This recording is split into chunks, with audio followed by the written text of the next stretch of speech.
Welcome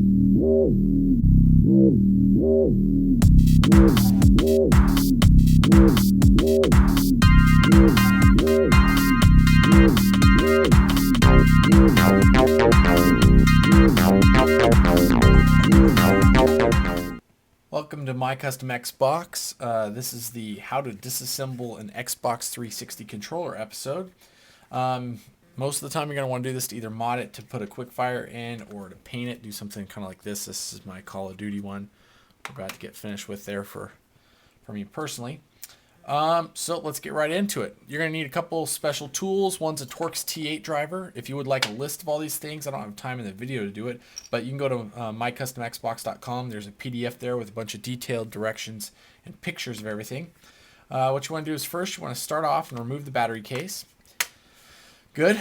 There's 7 screws in here. I've taken out 6 of them. One of them is located underneath the serial number, and if you want to do a good custom paint job, I always feel it's good to remove the serial number. You just take your X-Acto knife, preferably a pen style one here, get right underneath it, peel it off, stick it off there to the side.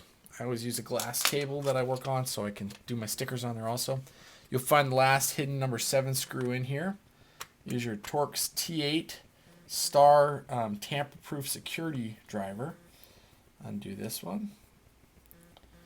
There we go. And that one's out. Great. So now we're going to actually pull this thing apart. You want to kind of grab onto this little piece right here and up on the top and just lift the back off. I find it best to remove if you pull up and then just have those triggers come out with you. You want to remember you're working with a circuit board, so you want to have something to be able to discharge your static with. I use a little metal mullion over there.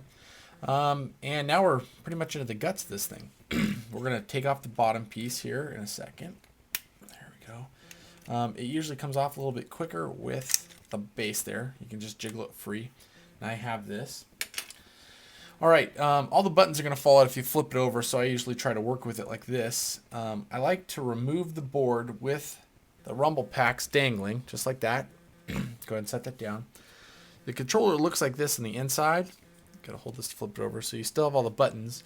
You want to remember where the where the black part is, because that's the part that will touch the circuit board. So you can just remove those, set those aside. Now all the buttons will just fall out. That's the easy part. There's 2 screws located in the D-pad in order to get that out. It's a Phillips head set screw there. Let's take those out real quick. And then there's also 2 little notches, like tabs, if you can see those in there. Just use your screwdriver to push on it. The D-pad then releases. So you get the front of the D-pad to come off. Set that aside. Bottom just drops out. We have a top shell after we just pull this piece off. This is the LB and the RB buttons. If you want to take these off to paint them, you just push up. Just put your 2 fingers on this and push out. If you have an older controller, this will be difficult. I like to use needle nose pliers to pull that part off. One of the things that most daring people take on is the sync button. It's actually like welded in here. There's a little piece in here that's welded, and you probably can't see that very well in the camera. But you can take it out. You can definitely do it. I've done in lots of controllers. You just have to know you're going to break it in order to take it out because of the weld, and you can glue it back in. It works just fine once you get it in. Let's go back to the circuit board. We have the 2 rumble packs. You can work on it with the rumble packs, but the wires are pretty flimsy, so I don't like to do that. I like to pull them out. You just put a little bit of pressure, take your 2 fingernails, maybe some pliers, just grab them, pull them out. They come out pretty easy. They might take a little back and forth jiggling, but they'll come out. Now for the tough part. Everybody always wants to know how to paint their triggers. I'm doing this camouflage controller right here, and I wanted to have camo triggers. This is a little tough, but it's definitely doable. You just have to know what to do, and if you follow these simple directions, it's actually fairly easy. So we have our 2 triggers. What we want to do is we want to apply pressure on this rod. Now, if you have an older controller, like an original Xbox 360 controller, this will be black or dark gray.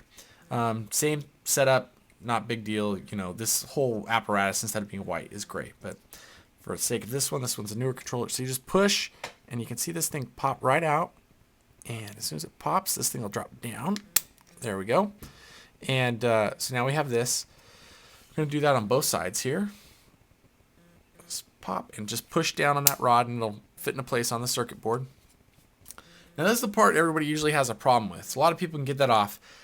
Honestly, it's really easy. You just have to know how to do it. And the best way I found is to take 2 fingers, you got to have a little bit of a fingernail, and apply pressure on both of these sides here.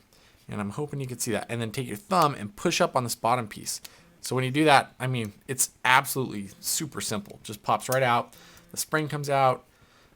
Just set that off to the side and then just wiggle this over to the side and it just comes right out. It's very, very simple to do.